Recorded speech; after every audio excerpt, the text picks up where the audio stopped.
রাসূলুল্লাহ সাল্লাল্লাহু আলাইহি ওয়াসাল্লাম বলেছেন, আতানি আতিম মিন ইনদি রাব্বি ফাখায়্যারানি বাইনা আন ইয়াদখুলা নিসফু উম্মতি আল জান্নাহ ওয়া বাইনা আশ-শাফাআ ফাখতারতু আশ-শাফাআ ওয়া হিয়া লিমান মাতা ওয়া লা ইউশরিকু বিল্লাহি শাইআ।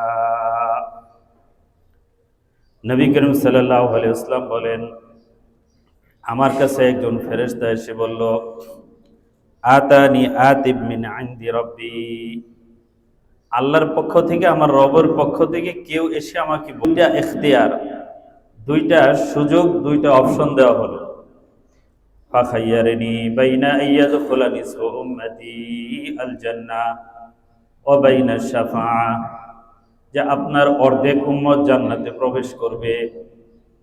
দ্বিতীয় সুযোগ হলো আপনি সুপারিশের সুযোগ গ্রহণ করবেন। অর্ধেক উম্মত জান্নাতে চলে যাবে। আরেকটা সুযোগ হলো যে আপনি সুপারিশ করে যা নিতে পারেন। আমি সুপারিশের সুযোগটাই গ্রহণ করলাম। ওয়াহিয়া লিমান মাতা ওয়ালা ইউশরিকু বিল্লাহি শাইআ, সুপারিশ ওই ব্যক্তির সম্পর্কে হবে যে এই অবস্থায় মারা যায় যে আল্লাহর সাথে সে কাউকে শরীক করে নাই। শিরিক অবস্থায় যদি মারা না যায়, আমার সুপারিশ তার ব্যাপারে চলবে। আর কাল কিয়ামতের ময়দানে আমার সুপারিশ আল্লাহ পাক অবশ্যই কবুল করবেন, এবং আমি শিরিক করে নাই এমন আমার সমস্ত উম্মতকে সুপারিশ করে জান্নাতে নিয়ে যাবো। সুবহানাল্লাহ। কারণ হুজুর আকরাম সাল্লাল্লাহু আলাইহি ওয়াসাল্লামকে মেরাজের রাতে আল্লাহ বলেছেন, আপনার সমস্ত উম্মত জান্নাতে যাবে। হুজুর আকরাম সাল্লাল্লাহু আলাইহি ওয়াসাল্লাম এই ব্যাখ্যা করেছেন, ইল্লা মান আবা, যারা অস্বীকার করেছে তারা ছাড়া। আমার উম্মতের যারা অস্বীকারী এরা ছাড়া আমার সব উম্মত জান্নাতে যাবে। মেরাজে নবী করিম সাল্লাল্লাহু আলাইহি ওয়াসাল্লামকে এই সুসংবাদটা আল্লাহর পক্ষ থেকে দেওয়া হয়েছে। সেই ব্যাখ্যা হুজুর সাল্লাল্লাহু আলাইহি ওয়াসাল্লাম করেছেন, যারা অস্বীকার করে তারা ছাড়া।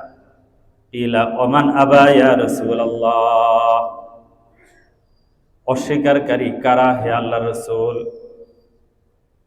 ক্বালা মান আতাআনি দাখালাল জান্নাহ ওয়া মান আসানি ফাকাদ আবা, যারা আমার অনুসরণ করবে, যারা আমার আনুগত্য করবে, আমাকে ফলো করবে, তারা জান্নাতে যাবে। আর যারা আমাকে ফলো করবে না, আমার অনুসরণ করবে না, আমার সুন্নতের ইত্তেবা করবে না, তারা অস্বীকারী। ওই অস্বীকারীরা আমার দলভুক্ত নয়, তারা জান্নাতে যেতে পারবে না। এই হাদিসে দেখেন হুজুর আকরাম সাল্লাল্লাহু আলাইহি ওয়াসাল্লাম আল্লাহর পক্ষ থেকে দুইটা অপশন পেয়েছিলেন, যে হয় আপনার অর্ধেক উম্মত জান্নাতে চলে যাক, আর অথবা আপনি সুপারিশের সুযোগ নেন। কোনটা নেবেন? রাসূলুল্লাহ সাল্লাল্লাহু আলাইহি ওয়াসাল্লাম সুপারিশের সুযোগটাকে গ্রহণ করলেন, কারণ অর্ধেক উম্মত জান্নাতে যাবে এমন একটা সুযোগ, অফার তো অলরেডি পাওয়াই গেছে। বাকি অর্ধেক উম্মতকে তিনি ফেলে কিভাবে যাবেন? তিনি তো চান যে আমার সমস্ত উম্মতই জান্নাতে যাক। সুতরাং বাকি অর্ধেক উম্মতকে তিনি ফেলে দিবেন, সুপারিশের বাইরে রেখে দিবেন, এই সুযোগ নবী করিম সাল্লাল্লাহু আলাইহি ওয়াসাল্লাম গ্রহণ করেন না। বলেন সুবহানাল্লাহ।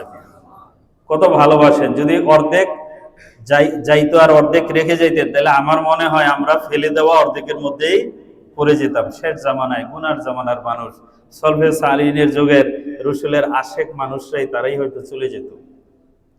হুজুর বলেন, ফাখতারতু শাফাআ, আমি অর্ধেকের সুযোগটা গ্রহণ করি নাই, আমি সুপারিশের সুযোগটা গ্রহণ করেছি।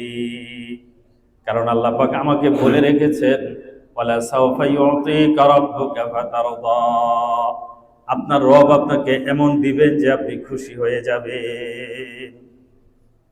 আপনাকে আমি খুশি করে দিব। আল্লাহ ওয়াদা দিবেন যে আপনাকে আমি খুশি করব। হুজুর সাল্লাল্লাহু আলাইহি ওয়াসাল্লাম বলেন, আমার একটা উম্মতকে জাহান্নামে রেখে আমি সন্তুষ্টি প্রকাশ করব না। বলেন সুবহানাল্লাহ।